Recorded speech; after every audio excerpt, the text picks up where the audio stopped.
Greetings and salutations. Disclaimer. If you're one of those people who don't care about what's happening to federal employees who are protected by law as it relates to these terminations that are going and the layoffs that are going forward, and your attitude is, well, it happens to us every day. Well, this ain't for you. Move around. Kick rocks. This post is for those federal employees who have been affected by these untimely, unprecedented, illegal terminations. And I want to give you some information. But before I give you the information, I'm not an attorney. Okay, I am not an attorney. I'm going to recommend that you get a hold of one of these federal employment law attorneys who've been talking about and join these unions who are filing lawsuits. Okay, but what I am a former, a retired federal employee who worked in HR as it relates to employee relations and labor relations. So I know some things. I don't know everything, but I know some things. So I want you to look at this video, then I'm gonna come back and talk about it. Hello. I was a federal worker. I was one of the thousands of federal workers terminated this weekend. Let's talk about it. Literally every single day, it's something. Every single day, I am waking up and dreading going to work because I don't know if I'm going to have a job or not. And I wanted to come on here as one of the thousands of federal employees who lost their job with the federal government this weekend. I was removed from my position through an email from an unrecognized HR account from my agency around 1 p.m. on Saturday. I have gone through the entire range of emotions this past weekend. There is a lot of sadness in my heart. There is also a lot of anger. I served 14 years in the Air Force. I was a federal employee for over 6 years. That's over 20 years of my life working for the federal government. And I was recently fired by Donald Trump because I was on supervisor probation. So I was already tenured. I'm utterly devastated. I'm confused because my recent performance evaluation was exceptional and I got upwards of $1,500 as a bonus because my performance was so good. And this was my dream job.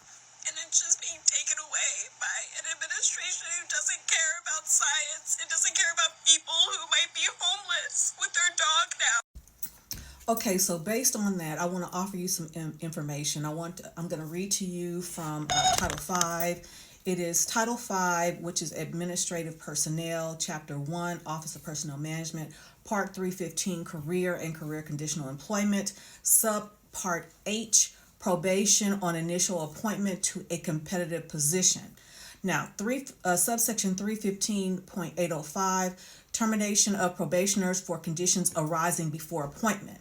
Subject to 315.803b, when an agency proposes to terminate an employee serving on a probationary or trial period for reasons based in whole or in part on conditions arising before his appointment, the employee is entitled to the following: notice of proposed adverse action. The employee is entitled to an advance written notice stating the reasons specifically and in detail for the proposed action. B, employee's answer. The employee is entitled to a reasonable time for filing a written answer to the notice of proposed adverse action and for furnishing affidavits in support of his answer. If the employee answers, the agency shall consider the answer in writing. In reaching its decision. Notice of adverse decision. The employee is entitled to be notified of the agency's decision at the earliest practicable date. The agency shall deliver the decision to the employee at or before the time of the action will be made effective. So that means before they are fired. The notice shall be in writing, inform the employee of the reasons for the action, inform the employee of his right to appeal to the Merit System Protection Board, MSPB, and inform him of the time limit which the appeal must be submitted. Listen, so don't just rest on your laurels because you are probationary. Look it up. Title 5, Part 315, subpart H, subsection 315.805. Let's continue. Okay. Code of Federal Regulations is again Title 5, subsection 315.806. Appeal rights to the Merit Systems Protection Board. A. Right to appeal. An employee may appeal to the Merit System Protection Board, MSPB, in writing an agency's decision to terminate him under subsection 315.804 or subsection 315.805 only as provided in paragraphs B and C of this section. The Merit System Protection Board review is confined to the issues stated in paragraphs B and C. B, discrimination. Okay, we can't go there. C, improper procedure. A probationer whose termination is subject to 315.805 may appeal on the grounds that his termination was not effected in accordance with the procedures requirement in that section. So that would be the argument. But appeal. And the reason why I'm doing this video is because I just found out that there was an employee who was terminated from an agency, but appealed and got their job back. Okay, now here's the thing. Okay, so subpart 315.802, length of probationary period crediting service. The probationary period required by 315.801 is 1 year and may not be extended. 1 year.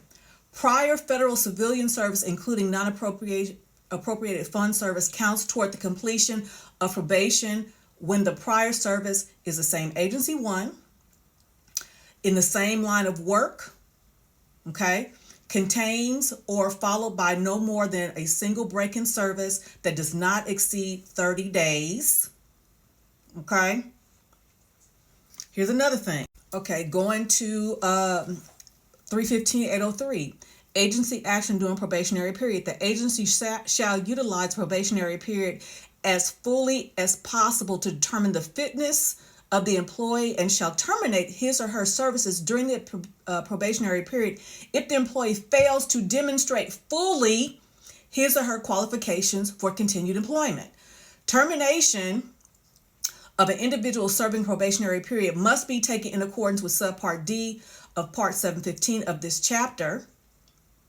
If the individual has completed 1 year of current continuous service under other than a temporary appointment limited to 1 year. So many people, again, if you've gotten a bonus and you've gotten a performance rating, okay, you wouldn't fall into that. Also, for the person who got fired during the supervisory period, okay, if you were under supervisory probation and you did not satisfy the supervisory probation, you don't get fired for that. You get reverted back to your previous position that you held in your last satisfactory position. So if they say that you were whatever, but again, you got a good performance evaluation, you have grounds to fight this. So appeal, appeal, appeal. Okay? Those are my thoughts. What are yours? Take that with you.